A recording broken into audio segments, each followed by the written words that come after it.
Hi welcome to unlocking chemistry. अगर आप channel पे नए हैं तो प्लीज़ चैनल को सब्सक्राइब कर लें और बेल आइकन को प्रेस कर दें ताकि आप जो मैं वीडियो डालूँ वो वीडियो आपके पास नोटिफिकेशन पहुंच जाए। राइट, और अगर वीडियो अच्छी लगी तो उसे लाइक करें। हेलो एवरीवन, क्लास 11 बच्चों कैसे हो? पढ़ाई हो रही है? कुछ सिलेबस थोड़ा लेट चल रहा है हमारा बच्चों। हाँ, तो कहाँ पढ़ रहे थे, क्या पढ़ रहे थे, कुछ याद है? हम पढ़ रहे थे क्लासिफिकेशन ऑफ एलिमेंट्स। उसमें हम पढ़ रहे थे पीरियोडिक प्रॉपर्टीज में we have done the atomic size, we have done the ionic size. Now आज क्या करते हैं, क्या लिखा हुआ है? Ionisation energy, ionisation potential, ionisation enthalpy, कुछ भी बोलो, ठीक है। और ये इस चैप्टर का सबसे बड़ा टॉपिक है और सबसे इंपॉर्टेंट टॉपिक है, ठीक है। और इसको बहुत ज्यादा डिटेल में पढ़ना पड़ेगा। सबसे ज्यादा जो नीट में, जेईई में क्वेश्चंस आते हैं वो इसी टॉपिक से आते हैं, स्कूल लेवल पे भी, क्योंकि एक्सेप्शंस बहुत सारे हैं, इसलिए पढ़ना पड़ेगा। नाउ पहले स्टार्ट करते हैं, व्हाट इज आयनाइजेशन एंथैल्पी? क्या होती है आयनाइजेशन एंथैल्पी? देखो बेटा, एक एटम है, न्यूट्रल एटम है और वो भी गैसेस स्टेट में। न्यूट्रल एटम, जैसे कोई सा भी न्यूट्रल एटम ले लो, से फॉर एग्जांपल सोडियम लिया या एल्यूमिनियम लिया या कैल्शियम लिया, होना चाहिए गैसेस स्टेट में, ठीक है। तो क्या होगा, जब एटम होता है, ये न्यूट्रल एटम है, जो इसका आउटर मोस्ट इलेक्ट्रॉन है, ठीक है, जब आप इसको हीट दोगे, एनर्जी दोगे, तो क्या होगा, इस इलेक्ट्रॉन और इस न्यूक्लियस के बीच में कुछ फोर्स ऑफ अट्रैक्शन होगा। भाई न्यूक्लियस के अंदर पॉजिटिव चार्ज होता है, इलेक्ट्रॉन के पास नेगेटिव चार्ज होता है, इन दोनों के बीच में फोर्स ऑफ अट्रैक्शन होता है। जब आप इसको एनर्जी दोगे तो ये एनर्जी की हेल्प से ये इलेक्ट्रॉन क्या करेगा, अपने और न्यूक्लियस के बीच में जो फोर्स ऑफ अट्रैक्शन है उसको ब्रेक करेगा और एटम से बाहर निकल जाएगा, ठीक है। तो ये जो टोटल एनर्जी आपने दी, ठीक है, न्यूट्रल गैसियस, वर्ड याद रखना, गैसियस, गैसेस स्टेट में लगती है इसकी आयनाइजेशन का।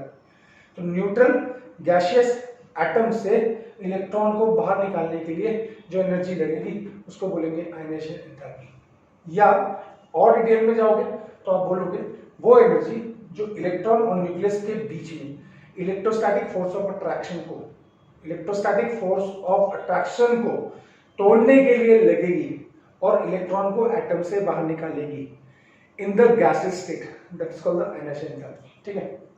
तो क्या बोलेंगे, द एनर्जी, ओहो कल बच्चों ने बोला था सर बड़ा बड़ा लिखा करो, है ना, the energy required to remove,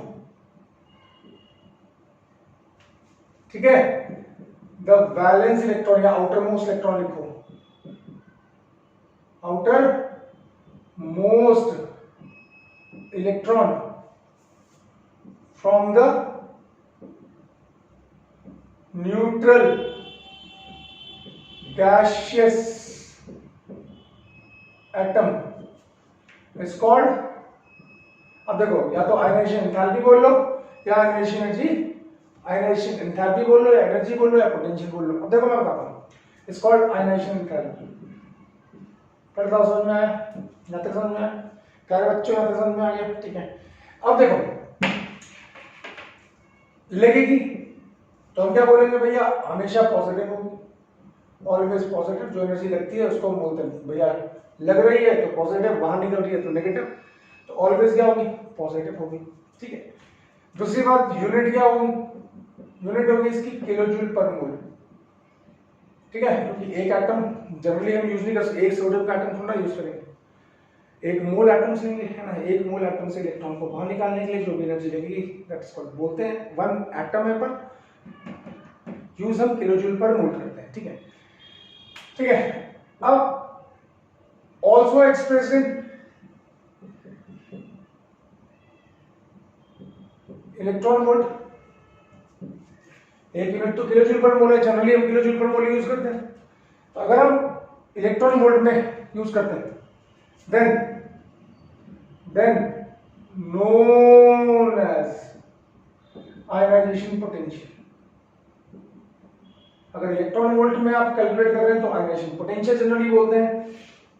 term एक ही है, एनर्जी बोलो, एंथैल्पी बोलो, पोटेंशियल बोलो, बात एक ही है, ठीक है। मेरे ख्याल से आप समझ में आ गया होगा। तो क्या एक न्यूट्रल गैसेस एटम है, जैसे हमने बोला सोडियम है, गैसेस एटम है। हम यहाँ पे इसके पास क्योंकि एक ही वैलेंस इलेक्ट्रॉन होता है तो Ie1 क्या बन जाएगा, Na पॉजिटिव बन जाएगा गैसेस स्टेट में और इलेक्ट्रॉन बाहर निकल जाएगा। तो ये जो एनर्जी दी इसको बोलेंगे आयनाइजेशन एंथैल्पी। समझ में आ गया बच्चों? याद आया? अब आता है दूसरी टर्म आती है सक्सेसिव आयनाइजेशन एंथैल्पी। नाउ ये क्या बोला, बच्चे बोलते हैं सर सक्सेसिव आयनाइजेशन एंथैल्पी क्या है? अगर किसी के पास सोडियम के पास कितने वैलेंस इलेक्ट्रॉन है, एक। मैग्नीशियम के पास कितने, मैग्नीशियम ग्रुप सेकंड का एलिमेंट है तो 2। एल्यूमिनियम के पास कितने इलेक्ट्रॉन है, एल्यूमिनियम ग्रुप 13 का एलिमेंट है, कितने वैलेंस इलेक्ट्रॉन, 3। अब हमने बोला कि भैया देखो अगर किसी के पास एक से ज्यादा वैलेंस इलेक्ट्रॉन है, क्या बोला, एक से ज्यादा वैलेंस इलेक्ट्रॉन है, तो ऐसा नहीं होगा कि एक आपने एनर्जी दे दी और सारे के सारे वैलेंस इलेक्ट्रॉन बाहर निकल गए, नहीं। पहले एक निकलेगा, फिर 2 निकलेंगे, फिर थोड़ा और एनर्जी दोगे तो 3 निकलेंगे। तो सक्सेसिव आयनाइजेशन एंथैल्पी का मतलब होता है जो एक के बाद दूसरी लग रही है, दूसरे के बाद तीसरी लग रही है एंड सो ऑन। ठीक है, इतनी बात समझ में आ गई। अब नोट क्या है, नोट यहां पे है, नोट यहां पे है, बड़ा बड़ा नोट लिख रहा हूं कि successive ionisation enthalpies, successive ionization enthalpies are always going to be higher.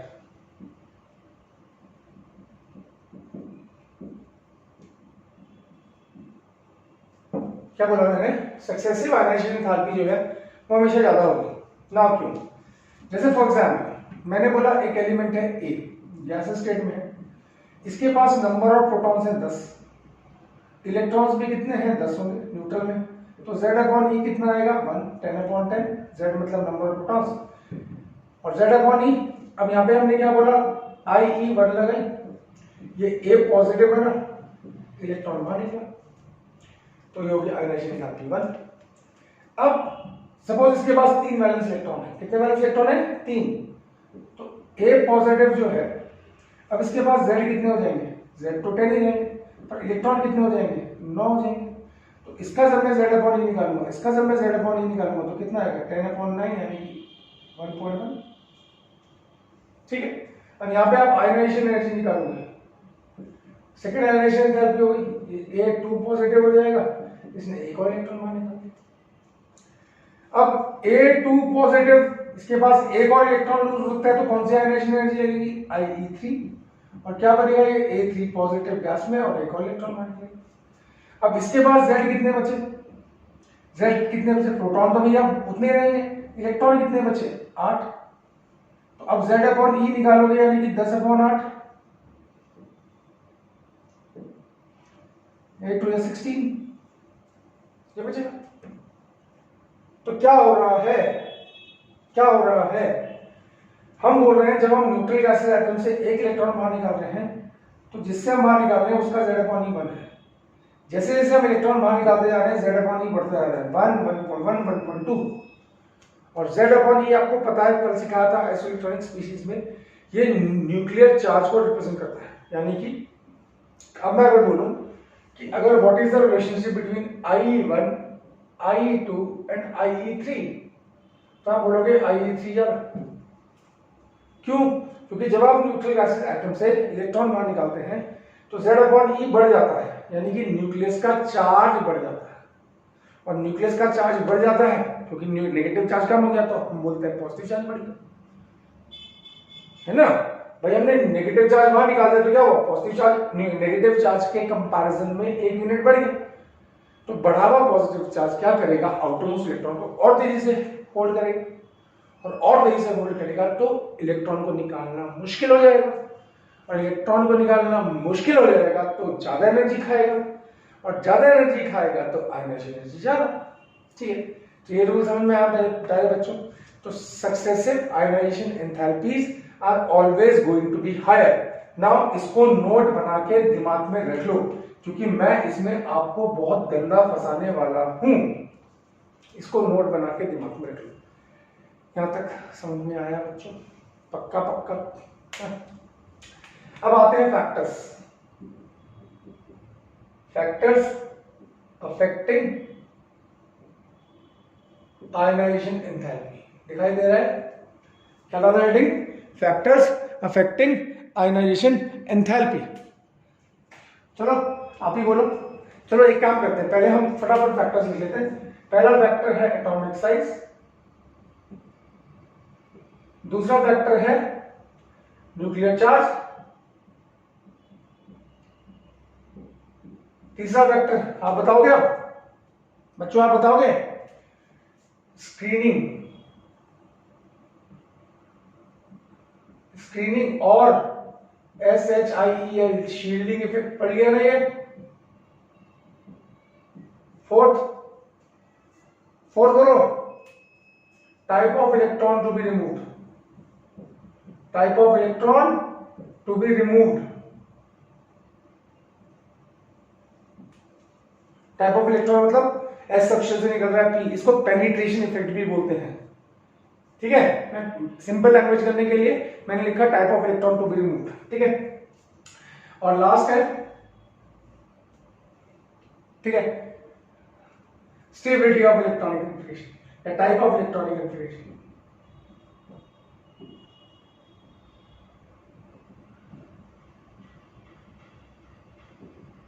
ये 5 फैक्टर है। ठीक है बेटा, ये 5 फैक्टर है, ये मेन 5 फैक्टर अगर आप दिमाग में रखोगे तो आयनाइजेशन एंथैल्पी समझने में कोई प्रॉब्लम नहीं आएगी। Now what we are going to do, we are going to discuss each of the factor one by one. तैयार हो बच्चों? तो चले आगे, ये नोट कर लिया आपने? ठीक है, now what we are going to discuss, we are going to discuss the factor one by one. चले आगे। पहला, चलो भैया, पहला है first one is atomic size. तो पहला एटॉमिक साइज ज्यादा तो आयनाइजेशन एंथैल्पी कम।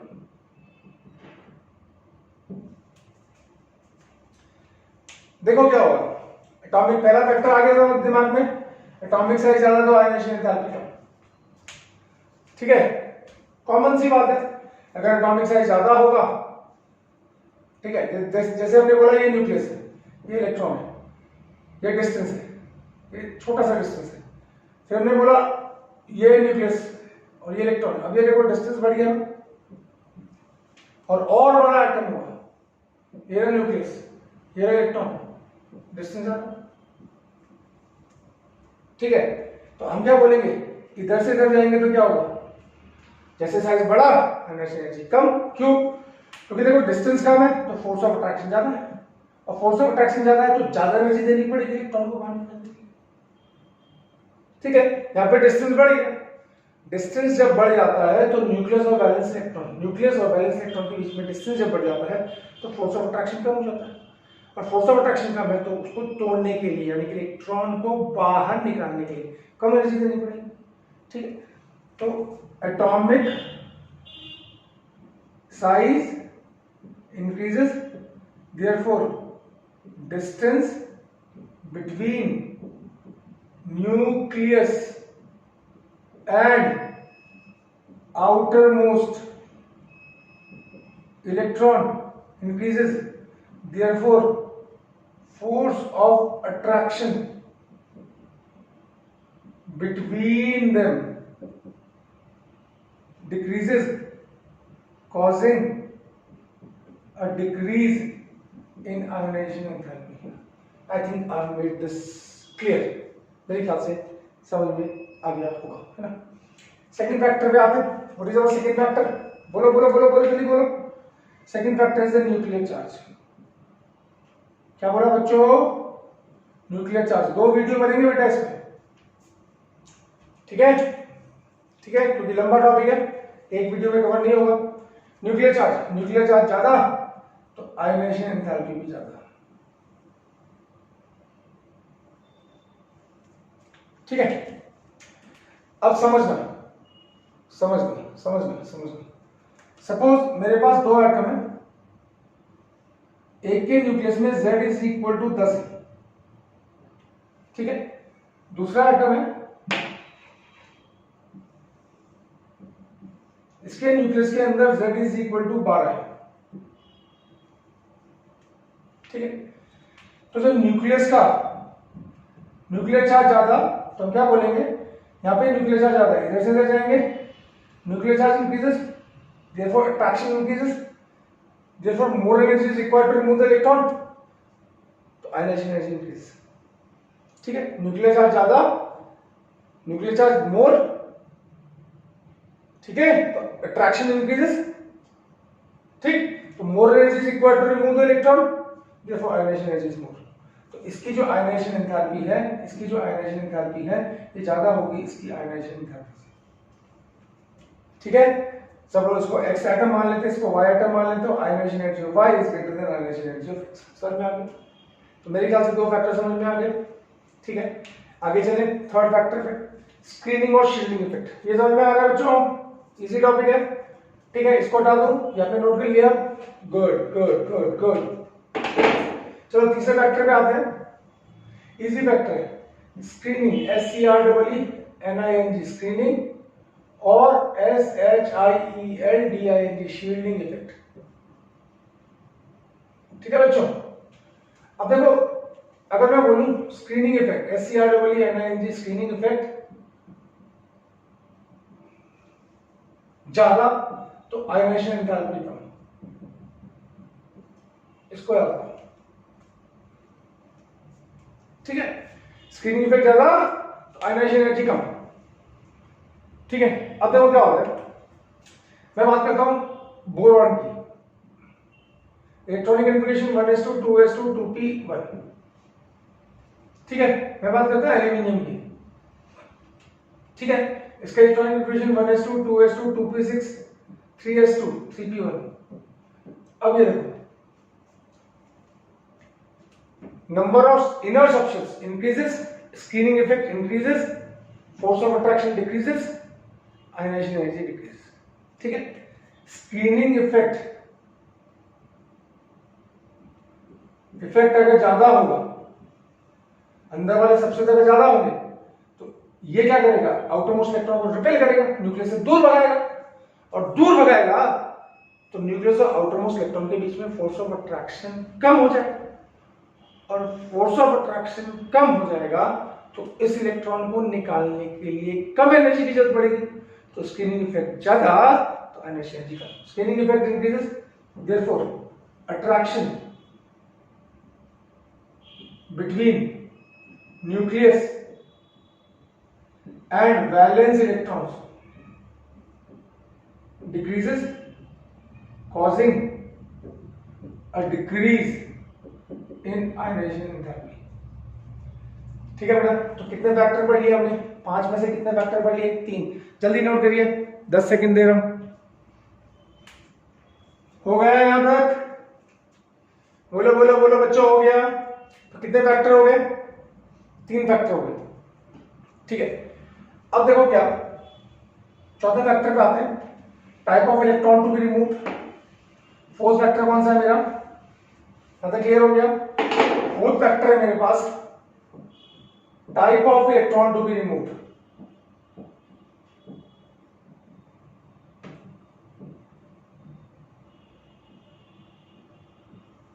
ठीक है, और बोलते हैं पेनिट्रेशन इफेक्ट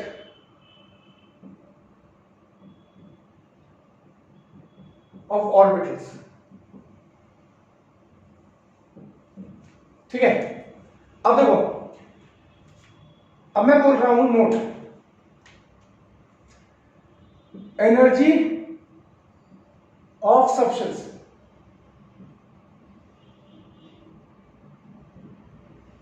मेरे पास एस है, S P D F 4 subshell होते हैं बच्चों। अब मुझे बताओ न्यूक्लियस के सबसे पास कौन होता है? S subshell. और जितना न्यूक्लियस के पास होगा, चलो यहां देखते हैं, पहला शेल, दूसरा शेल, तीसरा शेल, चौथा शेल। चलो थोड़ा फोर्थ शेल को बड़ा कर देते हैं। यहाँ पे 4s होगा, यहाँ पे 4p होगा, यहाँ पे 4d होगा, यहाँ पे 4f होगा, है ना? 4s 4p 4d 4s। सबसे पास कौन होगा? 4s। तो न्यूक्लियस का फोर्स ऑफ अट्रैक्शन 4s पे ज्यादा होगा, और जितना न्यूक्लियस का फोर्स ऑफ अट्रैक्शन ज्यादा उतनी एनर्जी कम। ठीक है, तो सबसे कम किसकी होगी? एस की, फिर पी की, फिर डी की, फिर सबसे ज्यादा किसकी होगी? एफ की। ठीक है, अगर एफ सबशेल सबसे दूर है ऑब्वियस ही बात है कि उसके और न्यूक्लियस के बीच में फोर्स ऑफ अट्रैक्शन कम हो, ठीक है। और फोर्स ऑफ अट्रैक्शन कम होगा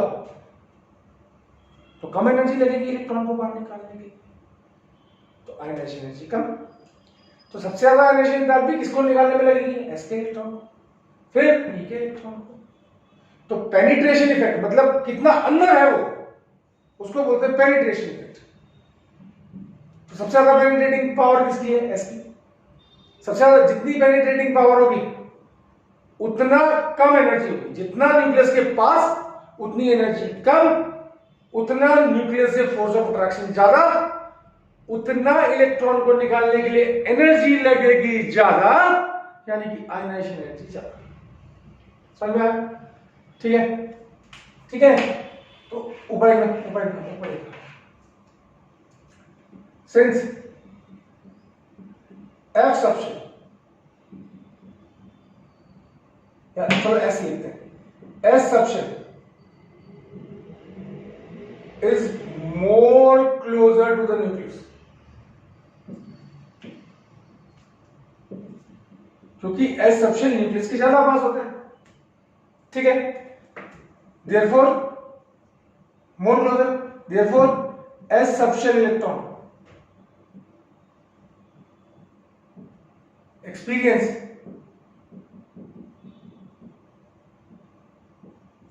greater force of attraction, a greater attraction from the nucleus, है ना बेटा? एस सबशेल के इलेक्ट्रॉन को ज्यादा फोर्स ऑफ अट्रैक्शन न्यूक्लियस से मिलेगा, and therefore ionisation energy will be more, ठीक है। तो therefore order of ionisation enthalpy क्या होगा? सबसे ज्यादा एस से, फिर पी से, फिर डी से, फिर एफ से। तो distance of subshell from the nucleus increases, force of attraction decreases, less energy is required. समझ में आ रहा है बच्चों? ये थोड़ा सा टेढ़ा लगता है बच्चों को, पर कोई बात नहीं।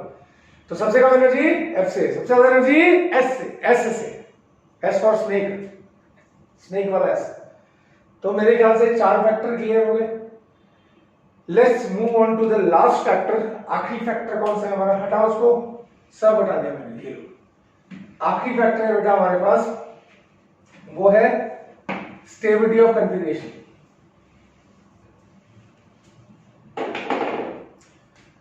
पांचवा फैक्टर है, फिफ्थ फैक्टर जो है बेटा, वो है stability of configuration.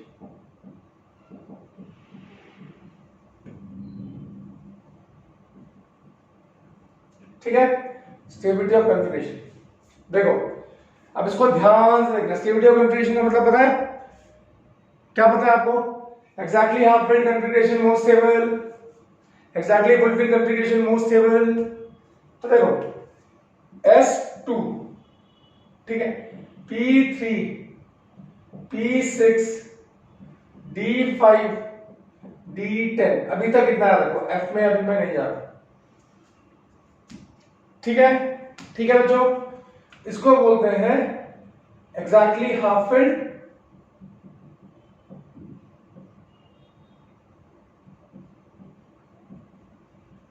And fully filled subshell.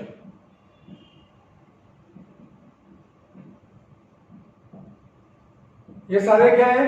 P3, P6, S2, ये हाफ फिल्ड या फुल्ली फिल्ड सबशेल्स होंगे, एंड देयरफॉर इसको बोलते हैं स्टेबल कॉन्फ़िगरेशन।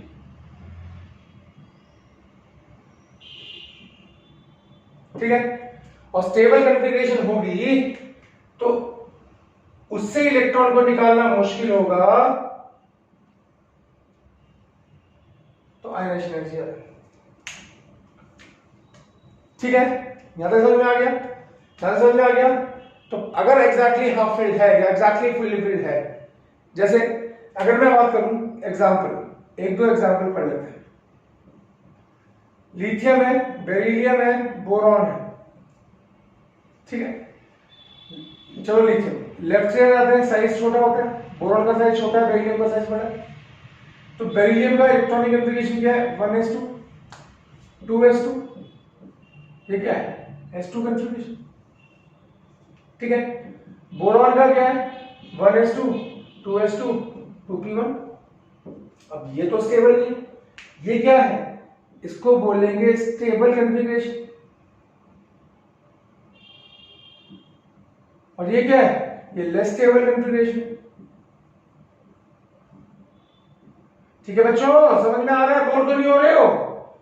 तो अगर मैं पूछूं इस पहला इलेक्ट्रॉन कहां से बाहर निकलेगा, यहां से बाहर निकालना है, तो क्या होगा I1 किसकी, बेरिलियम की, और यहां से अगर बाहर निकालना है तो 2p से बाहर निकालना है। तो ये क्या है स्टेबल, ये क्या है लेस स्टेबल, तो ज्यादा एनर्जी यहां है।